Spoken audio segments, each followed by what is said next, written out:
This is the Texas Land Guys podcast, hosted by brothers Tim Dosch and Tom Dosch. With their partners David Marshall and Tripp Rich, they have built DMRE, the leading land brokerage in Texas. With decades of experience brokering deals between landowners and real estate developers, they take you inside the deals that move the market.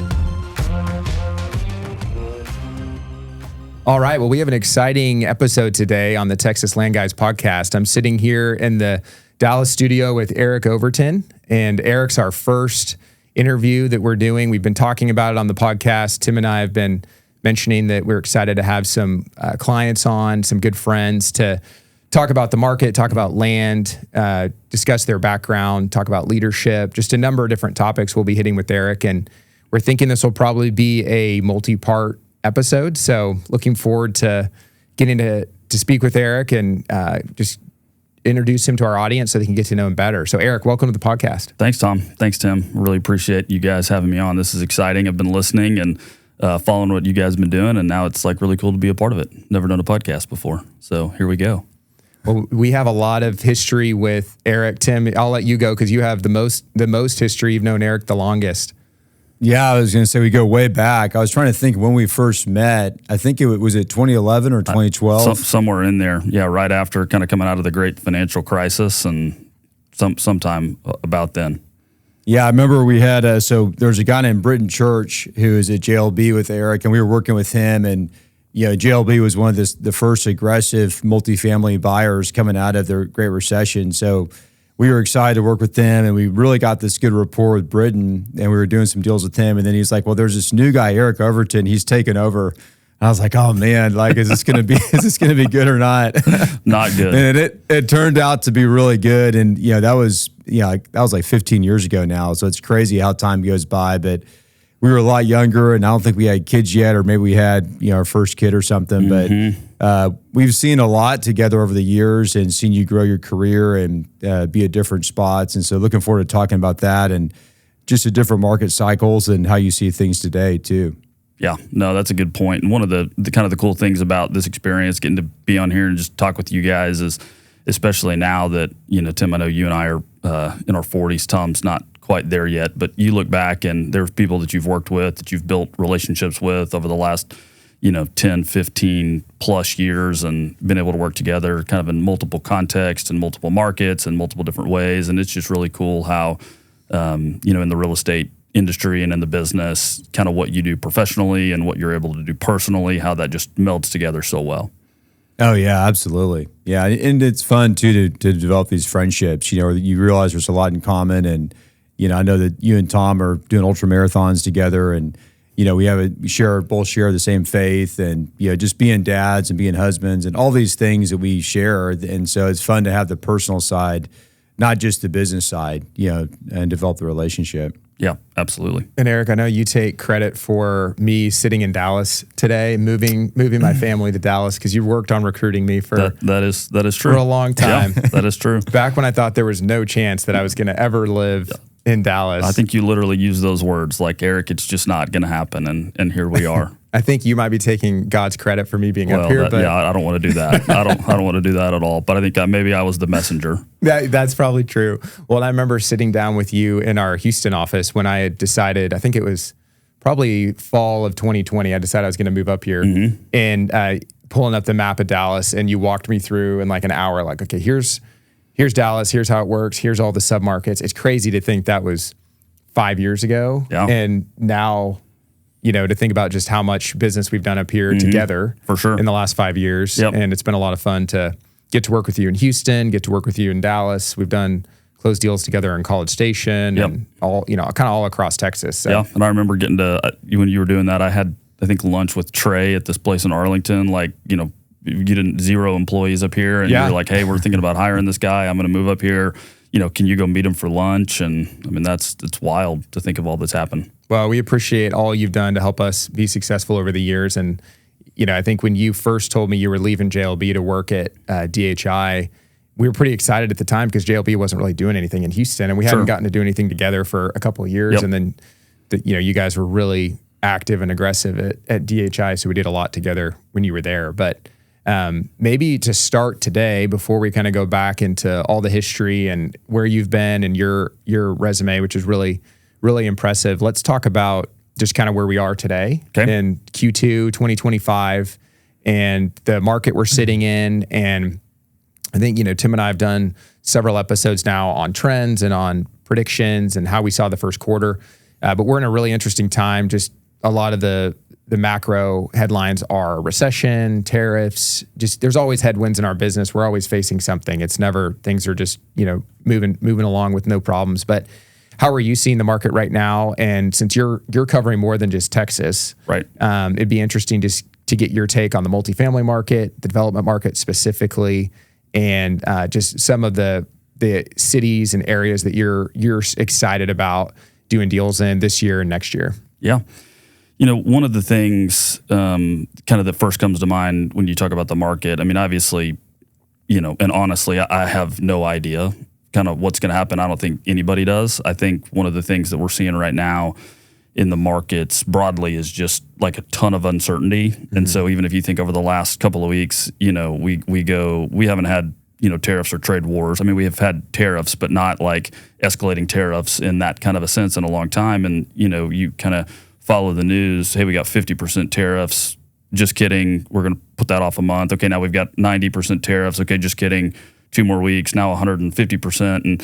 And I think just the amount of uncertainty in the market, and if you're a stock market guy or if you follow public markets at all, you pull it up one day, everything's up and to the right. You pull it up the next day, it's in a free fall, and it's kind of like, gosh, how do we kind of get a grip on what's going on? How do we make long-term plans? I mean, the development business, and you guys know this acutely, being on the land side, like it takes sometimes a year to go from, identifying a property, working with you guys, putting it under contract, getting all your plans done, getting it closed, finding the equity partner, finding the lender. And, that's a lot of time and a lot of different people who get involved in that transaction. And when you're trying to do that with so much just kind of turmoil in the markets, some days you feel great about it. Some days you're like, oh my gosh, what are we doing? Yeah. But it's such a long-term thing that I think that maybe more than anything is kind of what's creating friction.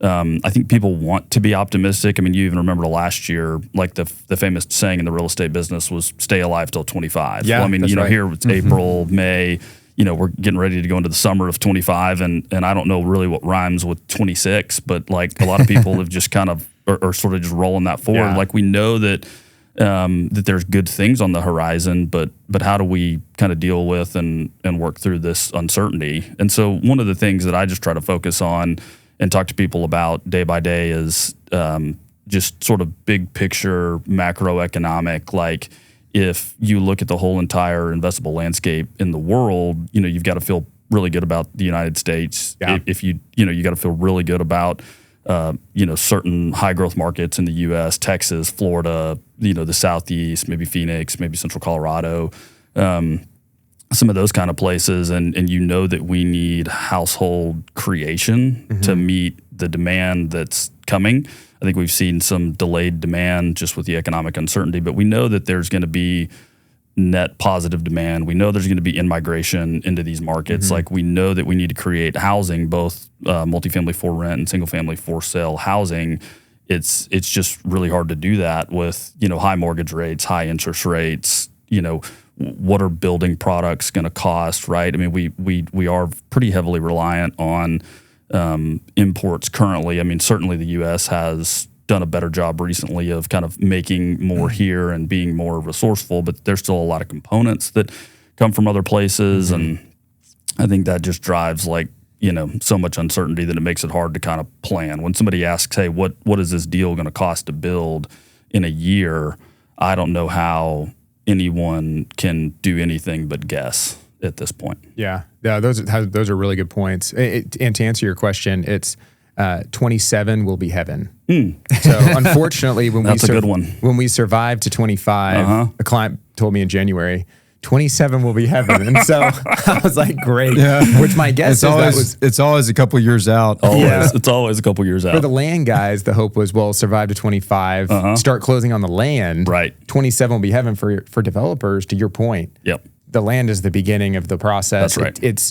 And I think you said something at the very beginning there that's really interesting. It takes so long, especially in these markets like Dallas, where zoning's so stringent and the areas that have easy entitlements are overbuilt, and the areas you really want to be in, you know, you could be fighting like a 2-year zoning battle. And so during that 2-year zoning battle, you have costs going up and down, you have, and mostly going up, but you have, you know, supply changing, you have all these macroeconomic things happening.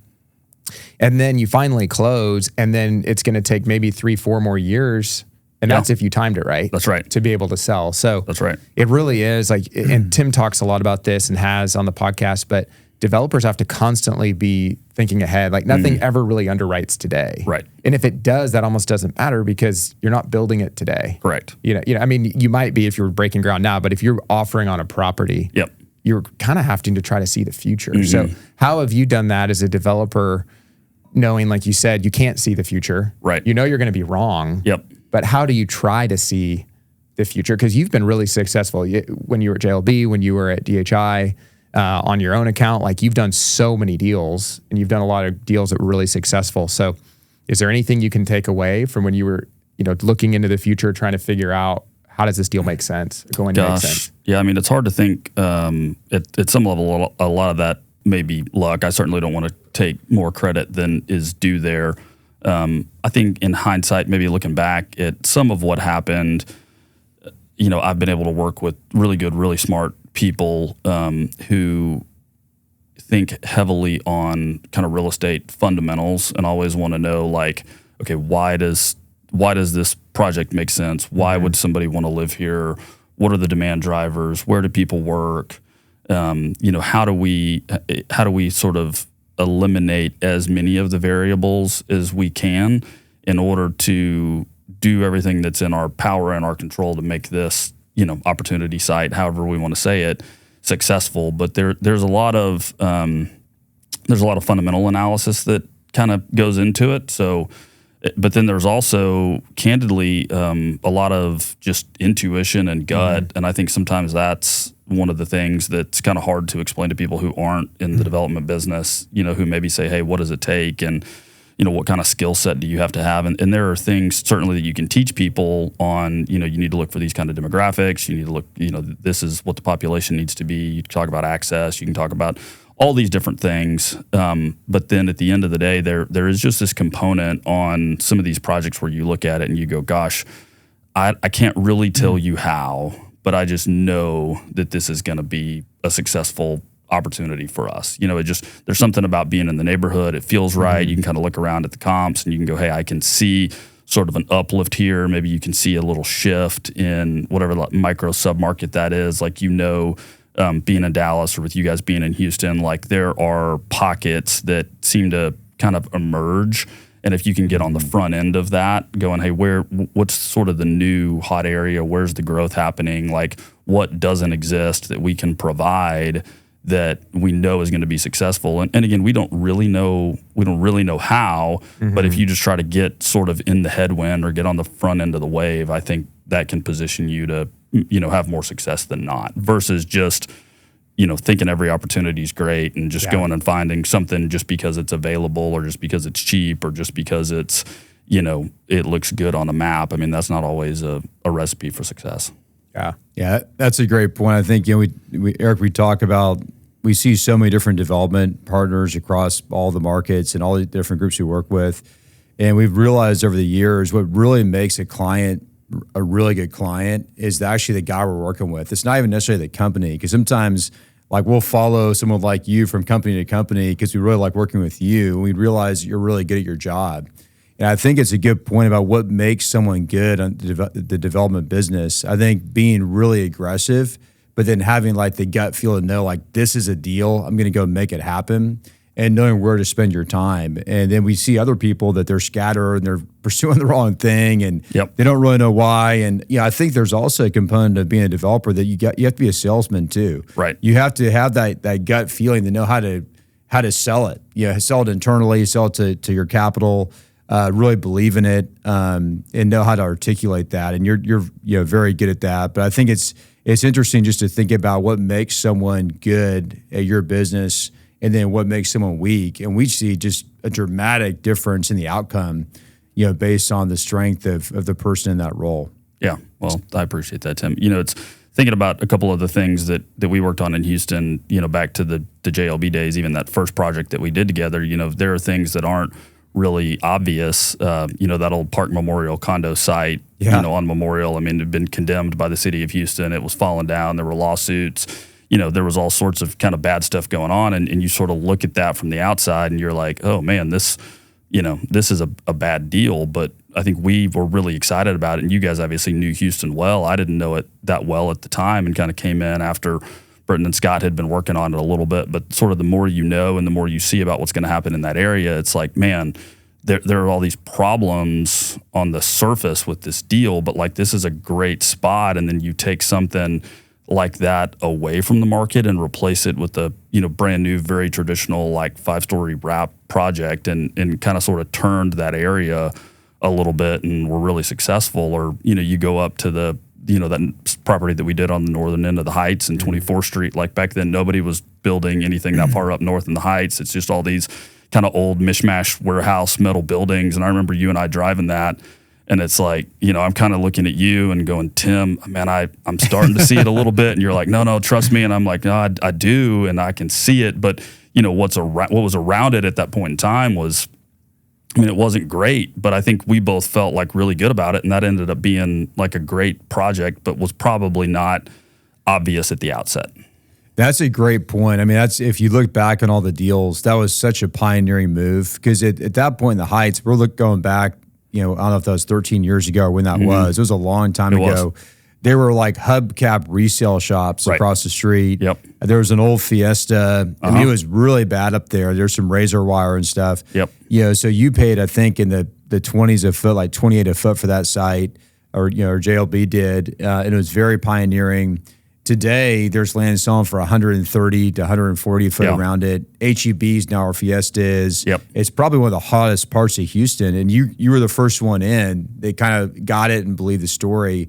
And I think there's such a reward for developers if you can be forward-looking and you can get that gut feel of like this is going to happen, and then commit to it and go do it. And you got to sell capital on it too, because it's one thing if you believe in it, but if the capital doesn't believe in it, no deal's going to happen. Right. Yep. So that was a really impressive deal. And the Park Memorial one we'll always remember because that was such a crazy deal. We had, I think, 25 of the condos got foreclosed on. So there were 25 different banks you had to deal with. That deal had about as much hair. There's some floodplain on it. Oh, yeah. It was a crazy deal, but an incredible execution and really great deal for you guys. Yep. So it was.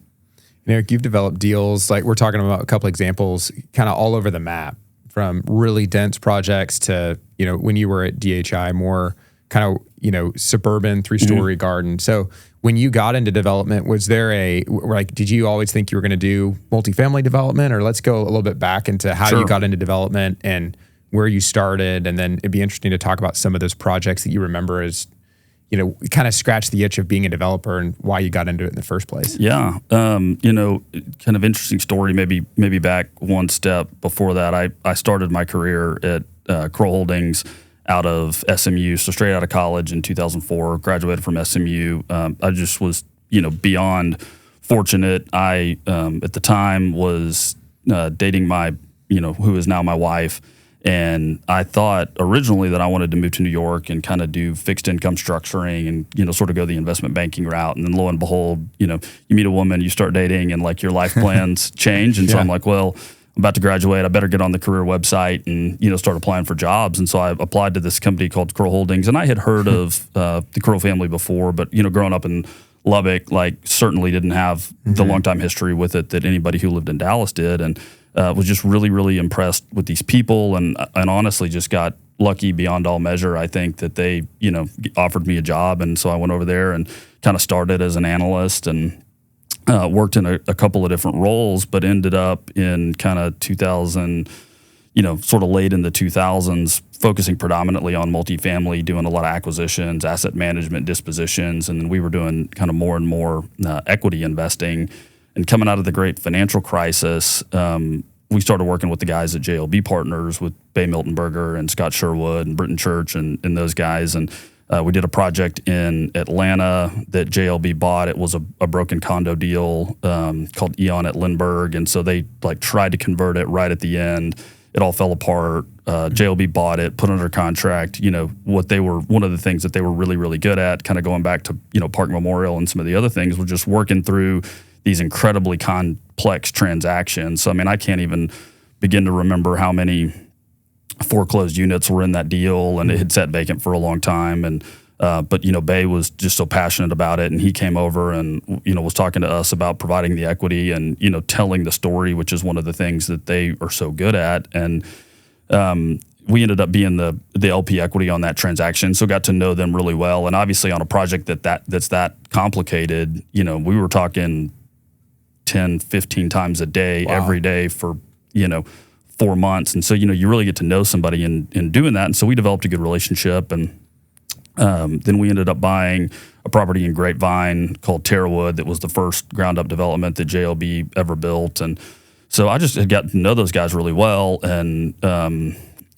they, just through conversations that we all had together, they said, hey, we're, really trying to kind of grow our team. And it felt like we just had a really, really strong connection, again, like-mindedness, and it seemed like there was a great opportunity there. I didn't necessarily set out to go do development, but I was like, man, I really like these guys, and I want to learn a new skill set. And just from a kind of a career management standpoint, I felt like, not that I was by any means stuck at Kroll Holdings, because that's such a wonderful place, and like there's so many great opportunities, but I felt like kind of in the role that I was doing, I had really kind of done well at that craft and was looking for, okay, well, what else can I learn? How else can I grow? And development was one of those things that I didn't really know a lot about. And so when I had the opportunity to jump with a group of great guys to learn something new and kind of get in maybe more on the ground floor or something, I was like, hey, this is, going to be such a good opportunity. And so I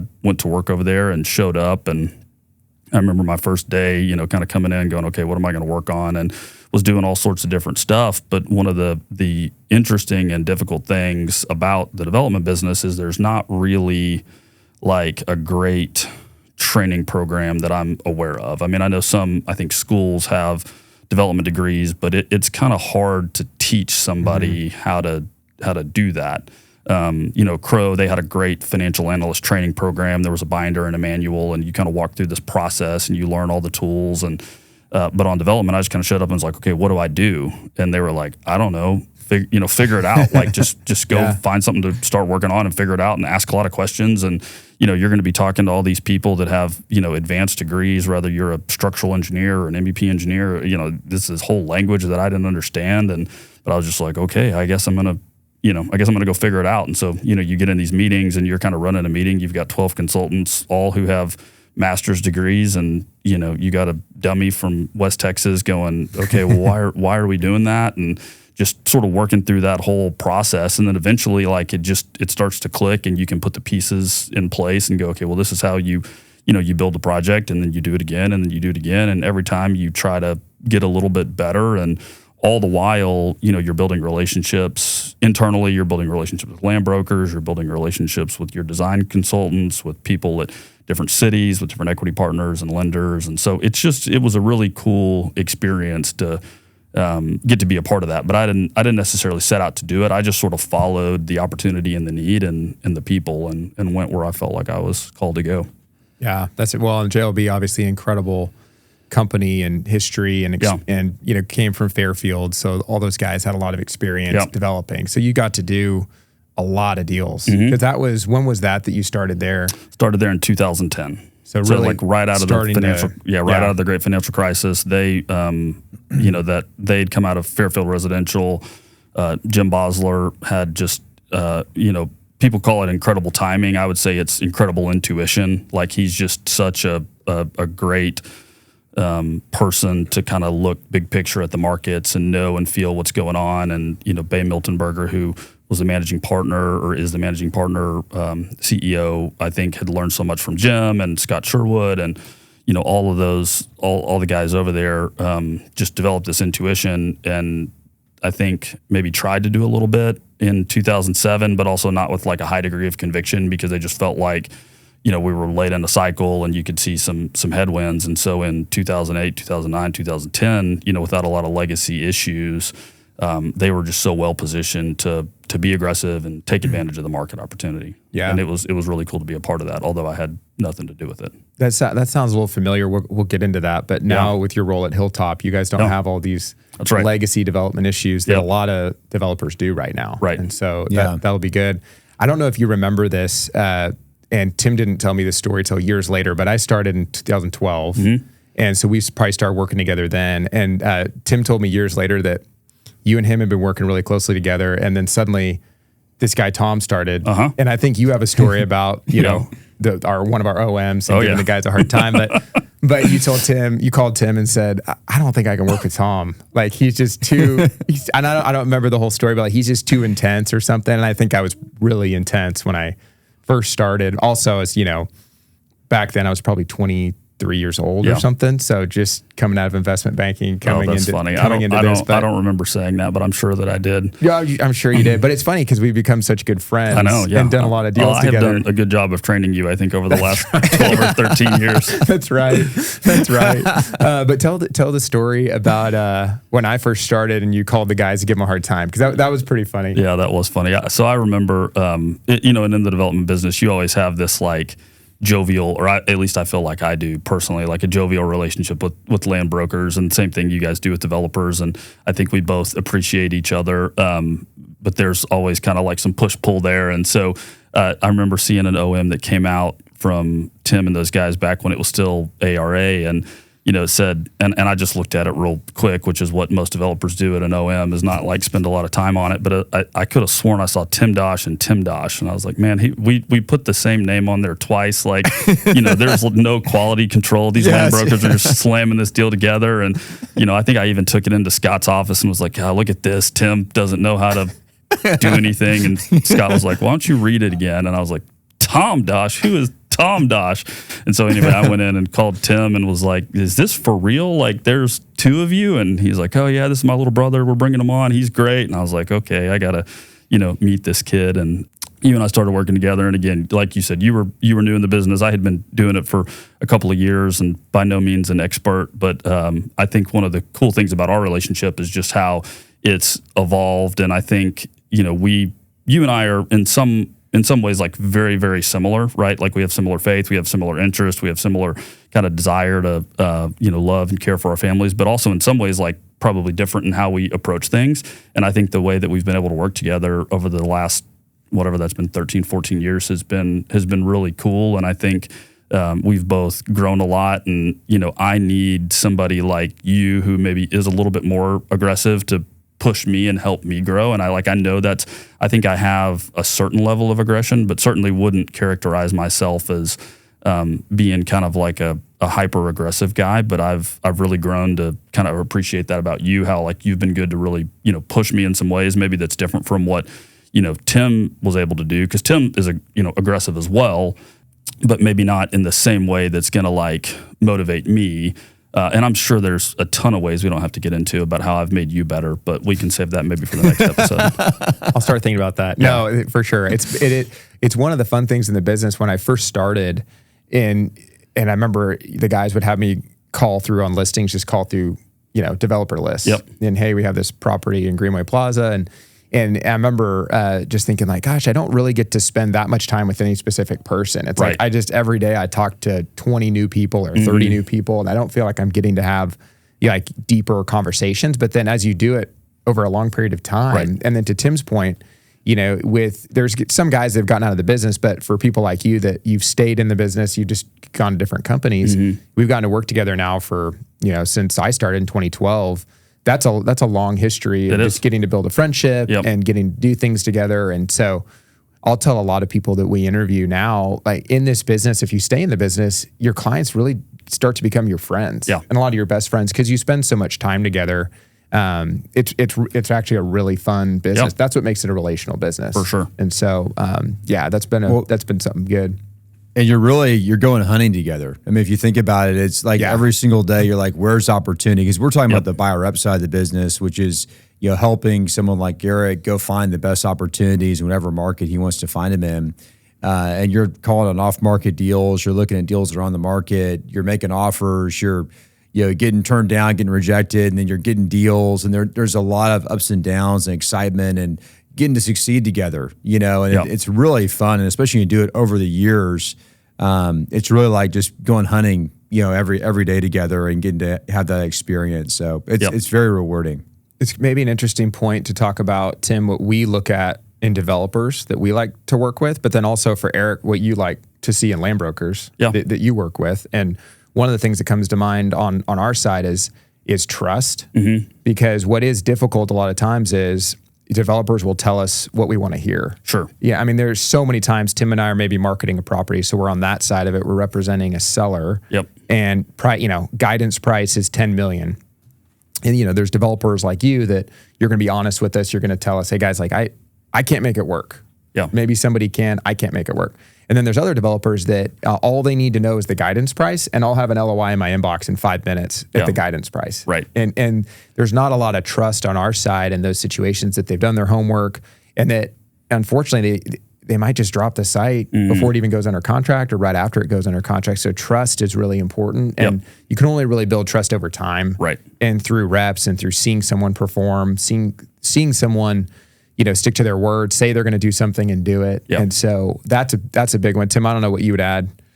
I would say development is really about solving problems. There's no easy deals. Every deal has all kinds of issues that may not be apparent at the beginning. And so I think Tom's right. I mean, at the front end, it's trusting that someone has that gut feel, that they have confidence. They're not going to waste your time. If they really are going to pursue, if they like the deal and they believe in it, they're willing to take it all the way through. But then every single problem that comes up, they're going to be able to grind it out and get it done and figure it out one way or another. And that really separates developers, because there's a lot of developers at the first problem that comes up or the first issue, they're retrading or bailing on the deal or, moving on. So I think that's a really key part. And I think just, being aggressive, when you want something, going and getting it. Sometimes there's developers they'll get 98% of the way there, and that last little bit, they just don't quite get there, And what we found as the developers who are like, this is a deal, I'm going to make this happen, and they're not going to do something stupid and overpay, but they're going to go figure it out and make it happen and get aggressive, and they're going to win the deal. And they have that conviction to know when to do that and when to sometimes let things go because it's just not the right deal. That's a very powerful, combination. Yeah.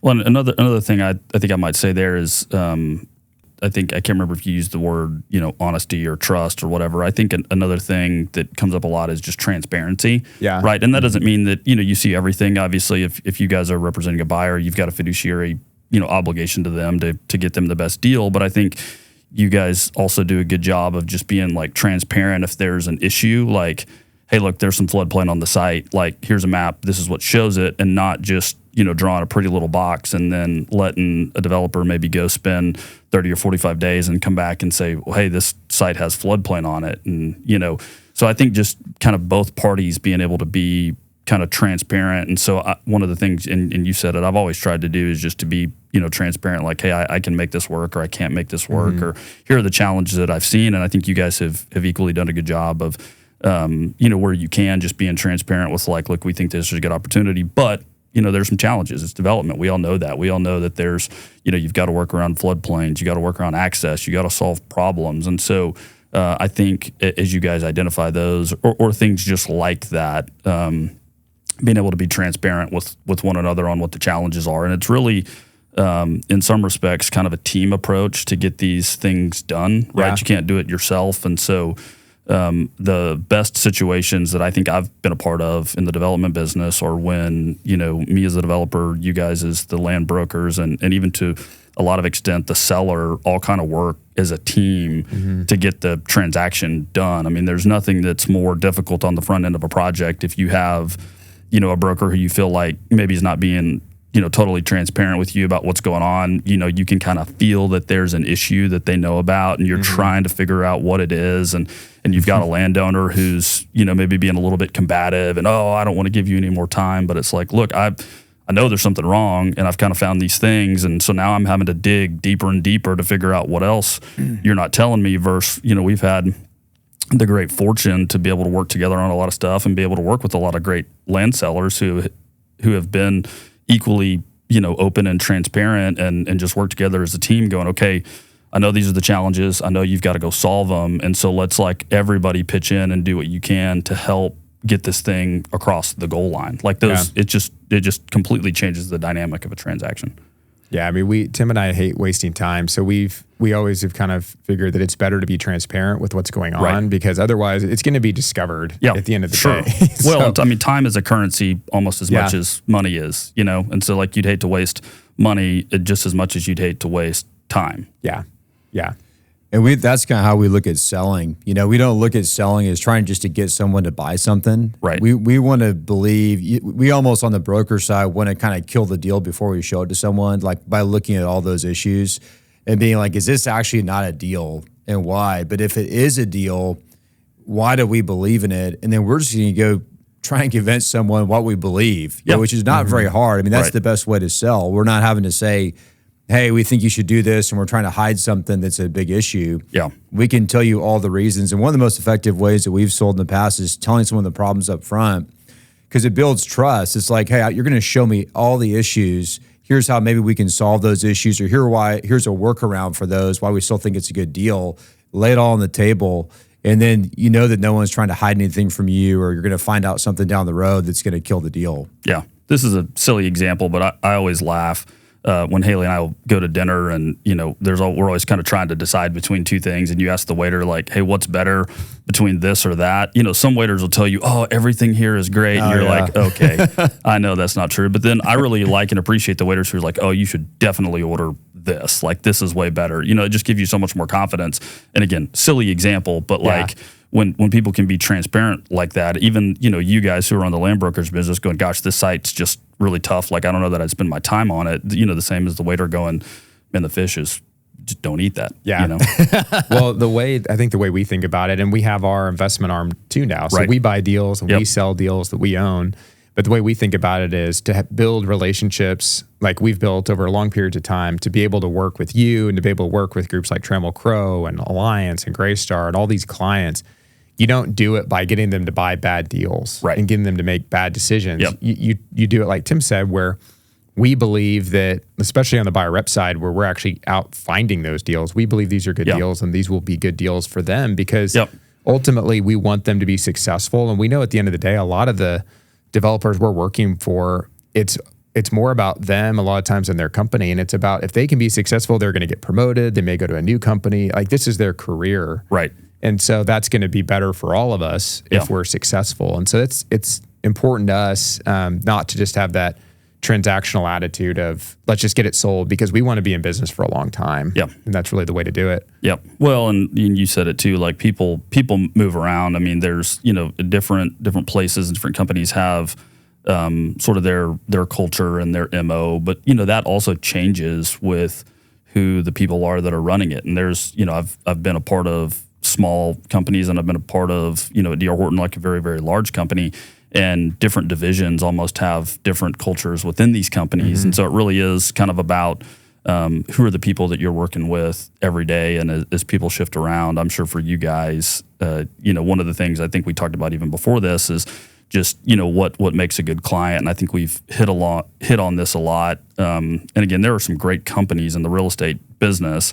But as people moves around and people change, it certainly shifts that dynamic. Yeah, it definitely does.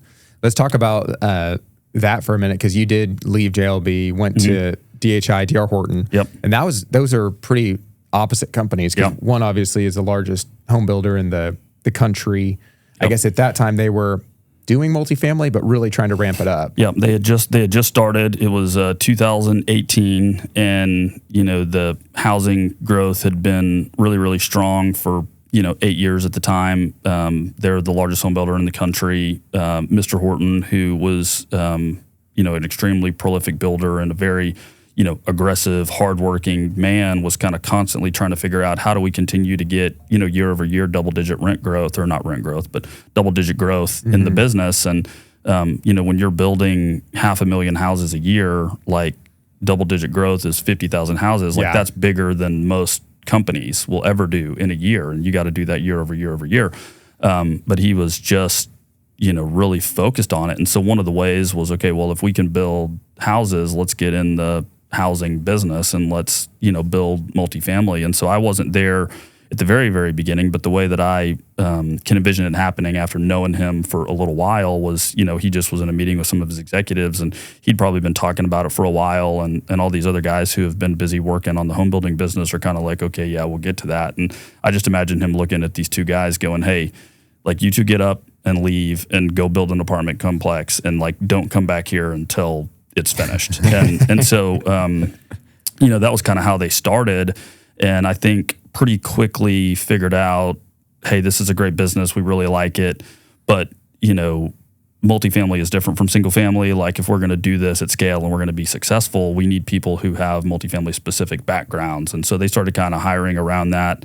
They hired a guy named Silas Graham, who had done a bunch of different things, who I had known for a while. He was a developer at Alliance and at Trinsic, and I think was at Lone Star Funds at the time, and really hired him to kind of be the COO and sort of grow that platform. Silas and I have a good relationship, and so he had called and said, look, would you be interested in this opportunity? And I felt like, after 8 years of being at JLB, great company, great people, but also very, very smart and very shrewd people who I think kind of saw at the time, gosh, we're 8 years into a real estate cycle. Real estate cycles last 7 years. We're being just a little bit more conservative, and rightfully so.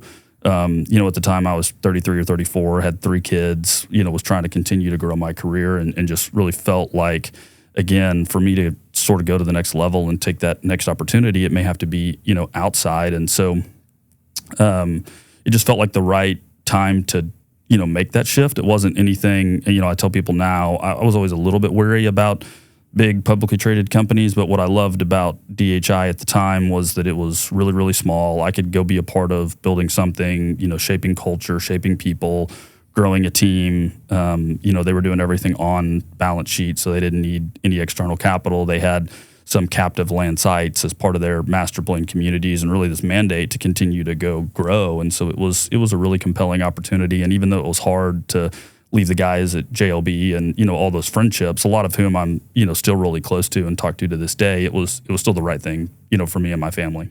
What was that like going to DHI? I know you hired a bunch of people, grew the team. Mm-hmm. There weren't a whole lot of people staffed specifically for DHI when you started, and you were over all of Texas, right? That's right. So you were developing.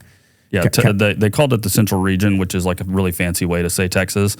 When you draw it on a map, you kind of include Oklahoma and New Mexico and Louisiana and Arkansas. And I think on the home building side, one of the great things that they did was really press into those markets. And so they were building in Albuquerque, and they were building in Oklahoma City, and they were building in, Shreveport and Baton Rouge and in Northwest Arkansas. But on the multifamily side, obviously, it's different enough that we really just focused on Texas. But even within Texas, we went to some markets that, like at JLB, we weren't really building in San Antonio. I mean, we built Dallas, Houston, Austin, kind of the big 3 major metros. Well, at DHI, we did projects in San Antonio. We did a project with you guys in College Station. We were looking at some of the other kind of more secondary and tertiary markets in Texas where there were still good opportunities. So that was cool. It's interesting because DHI had such an advantage on the cost side. Yep. And also, it sounded like, obviously, as a production home builder, trying to take that similar model to multifamily. So, that's very different than the way JLB approached apartment development. So, what was that like to transition to that? And as a business model, I know a lot of other multifamily developers have tried to go that route recently because of costs. Yep. Trying to build more of like a workforce housing type product, maybe only having a couple unit types. And a lot of times the savings are really significant on the costs. And from what we see, a lot of times the rents aren't that different that those projects get. So you built a lot of those deals. What would you say about, building a really Class A project with JLB, but then going and building just a lot of these, 3-story garden deals all over the place with DHI and how they performed? Yeah, there's so many different ways in the business to be successful, and I think there's no one right way or one way that's better than the other. JLB was and is best in class at high density wood frame stuff. That's what they did really, really well. There's some groups that build great high rises. There's some groups that build really, really good sort of programmatic, efficient, attainable, whatever we want to call it, garden deals. I don't know that the guy that's doing the attainable garden deal is going to build the best high rise. I certainly think the guy who's building the best high rise isn't going to build the best attainable garden deal, and vice versa. So, again, for me, just career wise, it was like, okay, let me go develop another skill set. Let me go develop another, sort of toolbox of things to do. At JLB, we were really small, really lean. There was kind of 3 of us on our Texas development team, and we did a lot. And we did a lot with help, at the corporate level and some other guys. But, at Horton, I had a team of, at the end, 70 people almost, on the development and construction and purchasing side. And so we hired a bunch of people. We kind of had different divisions within our group, or different segments within our group who would do different things, whether it was, kind of pre-development and then more development and purchasing and construction, and having people really try to specifically like add outsized value at each step of the way. Not that you're not always trying to kind of add that same value to your projects, but like, a purchasing department is something that's really different in the multifamily world, but much more common in the single family world. Somebody who's just thinking about, okay, where are we sourcing materials from? Where are we sourcing goods from? How do we get the best deal? How do we leverage collectively all the resources that the company has? And so that was one of the cool things there, is that, I think outside of Lowe's and Home Depot, D.R. Horton's or at least at the time was the 3rd largest buyer of appliances in the country. Wow. So if you're, Whirlpool or GE or whatever is like 3rd biggest customer, and you call and you say, hey, I have an issue, I need something, what's going on with tariffs? Like, your ability to get good information and good impact is so much better than if you're even a large multifamily developer who's building, I think last year maybe 9,000 units or 10,000 units across the country was like the biggest multifamily developer. I think D.R. Horton built at or around 1 million houses, and so just like scale wise, that's like how different we're talking about. Yeah, that's incredible. And so then you went from D.R. Horton to really working on your own behalf and going and doing your own deals. Yeah. And so I guess JLB was one end of the spectrum, and then that's another end of the spectrum. Yeah. And we'll get into more of that on this next episode, but I think it'd be good to talk about, you got several good years at D.R. Horton, did a lot of deals there. And then, like you said, kind of when you made that switch to go into D.R. Horton at that time in your life, but what led to wanting to go and do your own thing, and then just some of what still motivates you today as you're going and starting a new chapter now at Hilltop as a managing partner. I think we're really excited for just all that you guys have out ahead of you and what that's going to look like. So we'll get into that here on the next episode as well. But would love to hear too your thoughts on just leadership and what you've learned from leaders you've worked under. You've been a leader now for a long time, hired a lot of people. You're in the midst of hiring again. Yep. What you're looking for to hire. I think it'll be fun to delve into a lot of those topics here on this next episode. Awesome. Good. All right, Eric, thanks Eric. a lot. Thanks, Tim. Fun. Thanks, Tom. Yeah, this was great. First podcast ever in the books, and I don't even think I said anything that has to get edited out. So we're going to call that a win. That's good. All right. Well, thanks, Eric. All right. Thanks, guys. All right. Thanks. Thank you for listening to our podcast today. If you have questions about land you own in Texas, send us an email at texaslandguys@dmre.com and follow us on LinkedIn to stay updated.